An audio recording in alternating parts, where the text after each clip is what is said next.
हाँ तो जनाब, आज हमारे किचन में बना है अरवी की कढ़ाई। और इसके पहले मैं बता देती हूँ अरवी क्या होती है। अरवी जो है ना, एक जड़ है, किसी के रूट है। इसके बहुत सारे फ़ायदे हैं, इसके बहुत ज़्यादा फ़ायदे हैं। इसमें जो कैल्शियम बहुत ज़्यादा पाया जाता है और इसमें जो लौंग होता है वो हमारे जिस्म के लिए बहुत फ़ायदेमंद है। बिस्मिल्लाहिर्रहमानिर्रहीम, अस्सलाम वालेकुम मेरी यूट्यूबर फैमिली, सब लोग कैसे? उम्मीद है हमेशा की तरह आज भी अच्छे होंगे और अल्लाह ताला से हमेशा मेरी यही दुआ है कि अल्लाह ताला हमेशा आपको शादाबाद रखे, खुश रखे, तमाम परेशानी से दूर रखे, हंसता खेलता रखे, मुस्कुराता रहे। आमीन आमीन आमीन। आज हमारी किचन में बन रहा है अरवी का कढ़ाई। आपने चिकन कढ़ाई खाया है, आपने बीफ कढ़ाई खाया है, आपने मटर कढ़ाई खाया है और आपने देखा होगा मैंने अपनी रेसिपी में पोस्ट की थी लौकी की कढ़ाई। तो आज हमने बनाया है अरवी की कढ़ाई।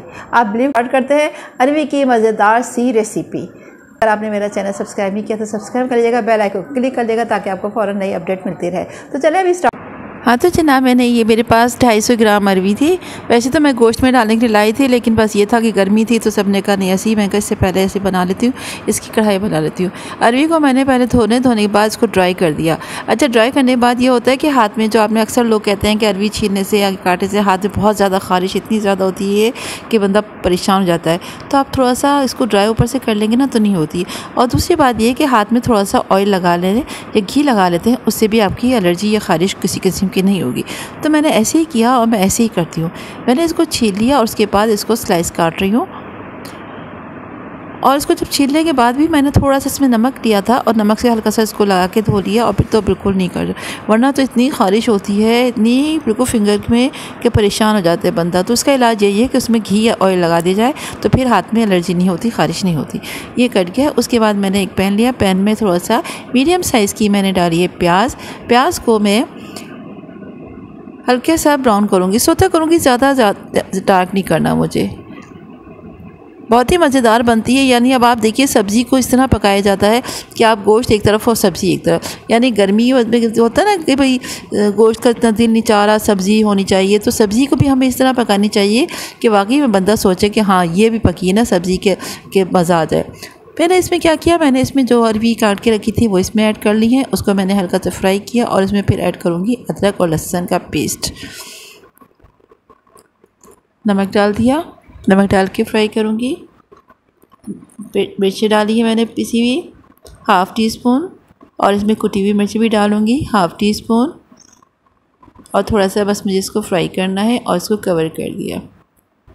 ये टमाटर जो है मैंने वही फ्रीज़ किए हुए हैं। आप कहेंगे ज़ाहिर बात है क्या ज़रूरत है कि जब घर में टमाटर इसी मकसद के लिए फ्रीज़ किए हुए थे और फ्रीज़ किए हुए थे, मैं इसको काट रही थी, काटते के साथ काट रही हूँ तो इसके ऊपर से जो छिलके है ना वो भी इसको उतारती जा रही हूँ। तो बड़ा अच्छा एकदम से ऐसा बन गया है। और ये मैंने इसमें ऐड कर ली है। अरवी तकरीबन हाफ़ कुक हो गई थी तो मैंने इसमें इसकी टमाटर डाल दी और ये स्लो फ्लेम पर पकते जाएगा। मतलब जैसे जैसे इसमें चीज़ें डल रही हैं, मसाले डल रहे हैं, इसकी खुशबू मज़ा आता जाता है। हरी मिर्च भी मेरे पास रखी हुई है और वो मैंने इसमें डाल दी थी। एक आधा तो उसको 4 पीस करके डाले थे, ठीक है। हरी मिर्च को ज़्यादा नहीं, सिर्फ इसको 4 पीस की है। बड़ी हरी मिर्च थी, चौड़ी, देखिए ग्रीन डार्क लग रही है। और ये भी मैंने फ्रीज़र से निकाली है। गर्मी होती है, हर चीज़ मुरझा जाती है, तो बेहतर ये कि ऐसे करो हर चीज़ फ्रेश होगी। तो मैंने इसको फ्रीज़र में रख दी थी और उसको निकाल के 4 पीस किया, उसको डाल दिया। और कितना ग्रीन डार्क ग्रीन लग रही है। अब जब पक जाएगी अरवी तो मैं इसमें डाल दूँगी सफ़ेद ज़ीरा भुना हुआ और इसमें पिसी हुई काली मिर्च ऐड करूँगी। ये देखिए भुना हुआ सफ़ेद ज़ीरा डाला ½ टी स्पून और पिसा हुआ काला ज़ीरा जो है, काला ज़ीरा नहीं काली मिर्च डाली है ½ टी स्पून। और इसमें बस दम कर दूँगी। दम पे लगाने के बाद फिर इसमें बारीक बारीक हरा धनिया काट के डालना है और अदरक भी बारीक बारीक काट के डालनी है। बस ये इस वक्त ऐसा था कि जैसे खुशबू ज़बरदस्त आ रही है तो इसी वक्त मेरी बेटी आई थी, पूछी थी पका क्या रही है। ये देखिए कितने मज़ेदार यम्मी सा सालन तैयार हो गया है। आप लोग भी बनाइएगा, फीडबैक ज़रूर दीजिएगा। और यकीनन बात तो वो है, गोश्तों को बनाते हैं, बात जब है आप सब्ज़ी को ऐसे पकाएं कि कहते हैं ना सब उंगलियां चाटते रह जाएं। ये वो रेसिपी है कि सब्ज़ी पकने ही पकाइए, उंगलियां चाटते रह जाते। आप पकाइएगा, फीडबैक ज़रूर दीजिएगा।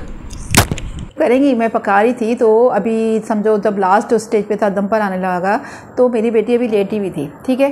तो अंदर से आई तो कहने लगी मम्मा। मैंने कहा क्या हुआ? कहती भूख लग रही है। मैंने कहा क्यों भाई इतनी जल्दी? तो यानी वो खुशबू से उसकी अंदर से चली आ रही है कमरे में से। तो वाकई में रियली बहुत मज़ेदार, बहुत टेस्टी होता है। आप भी बनाइएगा और देखिएगा कैसे बनती है। तो ये देखिए कितने मज़े की है, सही खुशबू आ रही है। और मैं अभी हम लोग बस सब खाना खाने जा रहे हैं तो मैंने सोचा कि आपके साथ वीडियो भी बना लेती हूँ। तो देखिएगा मज़ेदार बन गई है। तो हाँ, तो जनाब ये तैयार हो चुकी है, बहुत ही मज़ेदार सी अरवी का सालन है। अब इसके अरवी की कढ़ाई बन गई है। अरवी के पत्ते हैं वो भी बहुत ही मज़े के बनते हैं। इंशाअल्लाह ताला फिर जब बनाऊंगी आपके साथ ज़रूर शेयर करूँगी। अगर आपने मेरा चैनल सब्सक्राइब नहीं किया तो सब्सक्राइब कर लीजिएगा, बेल आइकन को क्लिक कर लीजिएगा ताकि आपको मेरी हर नई आने वाली वीडियो से अपडेट मिले। जब तक के लिए इजाज़त दीजिएगा। ओके, अल्लाह हाफिज़।